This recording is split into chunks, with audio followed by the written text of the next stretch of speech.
Kok langsung aja gue tembak ya kok ya. Apa? Kok menurut lo, apakah semua orang di dunia ini punya kesempatan yang sama untuk menjadi kaya atau top 1%? Oke. Apakah semua orang punya kesempatan untuk menjadi kaya? Oke, ini disclaimer ya opini gue. Mungkin gue selipin satu dulu ya. Kalau lu tanya gue, kok menurut lu semua orang itu harus kaya gak? Kalau bisa dan ideal menurut gue harus. Oh, Kenapa? Karena kaya itu bukan ngomongin masalah keserakahan duniawi, tapi yang namanya setiap orang berkecukupan, pasti bisa jadi berkat buat orang sekitarnya. Either dia pelit banget atau enggak, terserah lah ya. Tapi biasanya kalau orang punya sesuatu, dia pasti bisa share. Otomatis ekonomi semua tuh berputar lah. Gitu ya, ngebantu keluarga semua pasti bisa. Tapi kalau ditanya apakah setiap orang punya kesempatan yang sama untuk menjadi kaya, menurut gue depend ukuran kekayaannya dulu. Oh, Contoh, misalnya si A itu family-nya misalnya amit-amit gitu ya, si A itu keluarganya gagal mengelola ekonomi. Sehingga ketika dia lahir sekarang dia punya tanggung jawab membantu hutang orang tuanya. Iya. Udah gitu dia dari kecil misalnya sekolah juga patungan sama orang tuh cari uang. Lu mau ngomongin ukuran kekayaan dia gimana? Dia itu disebut kaya jika apa? Jika punya 1 triliun? Nggak mungkin. Mulainya gimana? Mulainya harus minus, apa? iya. Dari minus. Harus apa? Dapat uang, bayarin family dulu uang, bayarin family dulu uang, bayarin family. Sampai udah selesai, mungkin uang, bantu family, uang, bantu family. Baru sampai certain point kebutuhan cukup, uangnya jadi menambah kekayaan dia. Pribadi. Apakah kita bisa bilang nih orang nggak punya kesempatan buat kaya? Punya. Tapi kayanya di versi dia itu berapa? Mungkin dari punya uang utang 500 juta sampai dia nanti punya 100 juta. Buat dia, itu udah gila banget kayak dari bawah gunung sampai atas gunung. Dari yang punya tanggung jawab kayak gitu sampai akhirnya punya uang buat sendiri sampai punya berlebih buat sendiri biarpun 100 juta. Tapi mungkin buat dia itu udah gila biarpun di mata lo orang gue miskin banget nih tapi buat gue kaya. Kenapa? Gila lu, titik start gue di mana? Kebayang ya? Oh, iya. Yang B, orang tuanya oke lah bisa kuliahin lu segala macam lu lulus papa mama lu bilang udah yang penting pikirin diri lu aja nggak usah pikirin gue gitu kan. Terus nikah lu puji Tuhan dibantu, mau beli rumah dibantu. Kayaknya beda lagi. Kalau yang kedua punya 100 juta doang, geblek. Lu udah tanggung jawab nggak ada, udah cuma buat diri lu doang, bapak mama lu nggak butuh bantuan lu. Indian lu sangat sedikit bertambah kekayaannya, geblek. Lompatannya dikit ya? Lompatannya kecil. Oke, Maka kalau kekayaan yang kedua ya kita bisa set misalnya lu harus punya miliar lah baru kaya. Ngerti nggak lu? Iya. Nah, ini tuh beda. Ini tuh beda-beda. Makanya di sosial media itu membunuh sekali. Semua orang itu lihat patokan A misalnya. A bisa kaya, A bisa kaya, A bisa kaya. Iya. Tapi A tuh tidak mungkin bener-bener ngepaparin backgroundnya step by step. Startnya di mana? Startnya di mana nggak tahu. Titik leverage-nya di mana nggak tahu. Lu tuh nggak tahu apa-apa. Yang lu lihat cuman tip of iceberg-nya dia. Lu pulang lihat diri lu ngerasa gagal. Geblek menurut gue. Ngerti gak? Lu boleh ngerasa diri lu geblek dan pengen berkembang jika setelah bertahun-tahun lu berusaha maksimal ya, earnings naikin atau banyakin, manage lifestyle, after that lu masih nggak kaya-kaya juga, despite kondisi lu boleh cross check apa yang terjadi ya. Jangan-jangan gue setiap kali ada uang lebih, gue pakai misalnya, sorry to say ini nggak offense, traveling, habis. Kan ada orang yang tiap tahun kekayaannya riset. Kekumpul 50 juta, pakai tahun depan kumpulin lagi. Hidup cuma sekali, balik lagi. Prinsip orang beda-beda. Looping gitu ya? Iya, maka kalau bilang setiap orang punya kesempatan untuk kaya nggak? Setiap orang bisa bertambah kaya. Karena bertambah kaya itu cuman masalah tahun ini lu punya 1 juta, tahun depan lu punya 2 juta. Itu lu udah bertambah kaya. Kecuali lu pakai rumus orang investasi ya. Ada yang namanya high net worth individual, HNWI. Itu punya kalau nggak salah $1 juta, 15 miliar. Nah kalau lu punya 15 miliar baru lu kaya. Pakai ukuran manajer investasi. Nah ukurannya ini beda-beda. Gitu. Ya paham. Kadang nih ya nggak, di sosial media zaman sekarang nih, jujur. Orang yang sekarang jual cerita mereka sedih, mereka susah, itu mau anak orang kaya, hidupnya bisa lebih susah dari anak orang susah kalau di sosial media. Gue yang hidupnya beneran susah nih, ngelihat anak orang kaya, pura-pura susah, gue jiper. Gue sampai nggak berani cerita gue susah, gue sampai bisa berasa, gue biasa aja ya, ternyata itu anak konglomerat lebih susah dari gue. Jiper gue. Cerita di sosial media tuh gila banget. Sampai kayak, aduh gue dulu susah makan segala macam, tapi punya garasi mobil, parkir mobil di rumah. Gue yang susah bener, jiper gue sampai, ayo udah gue kayak harus lebih bersyukur lah. Aduh. Siapa tuh kok? Nggak Oh, tahu, nggak ada. ini nggak ada subjek. Oh. Maksud gue overall aja kan banyak cita-cita seperti itu. Oke. Ini kalau ada yang nyangkut-nyangkutin ke orang, lu salahin dia bukan gue ya. Gue nggak ada maksud ke siapapun. Siapa tahu. Ya lu, gue mah enggak. Oke. Oke kok, next ya kok. Kok lu setuju gak sih kalau uang itu akar dari kejahatan?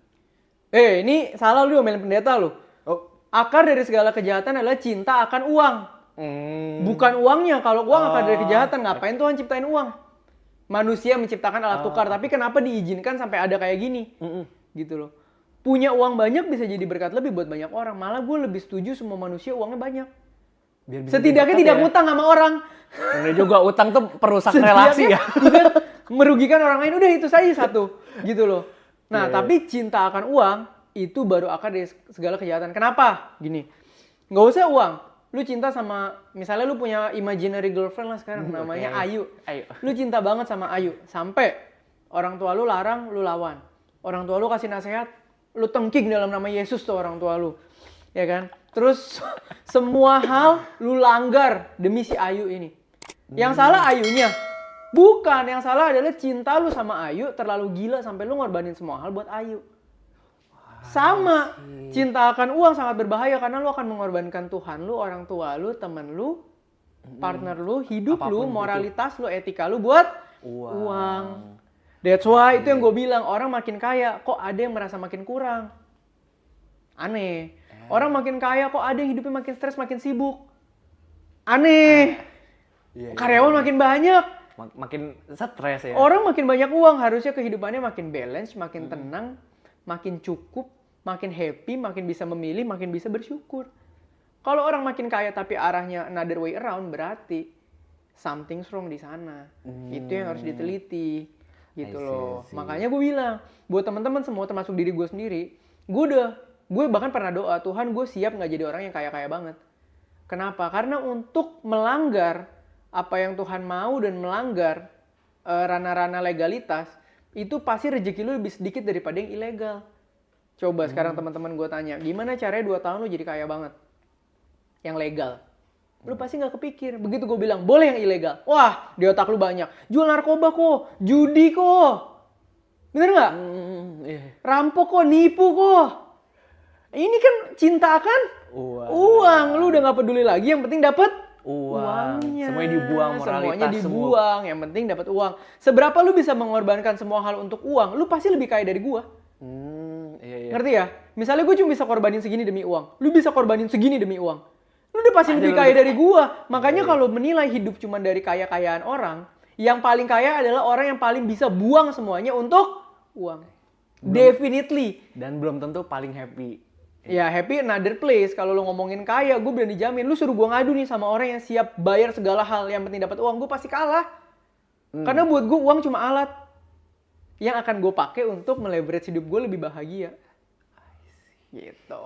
I see. Oke, mantap. Kok, menurut lo ya, uang itu akan mengalir ke siapa sih kok? Apakah uang itu akan mengalir orang yang paling licik, paling pinter, paling baik, atau paling bekerja keras? Ini pertanyaan realistis menurut gue. Uang akan mengalir ke, pertama, orang yang di dalam momentumnya.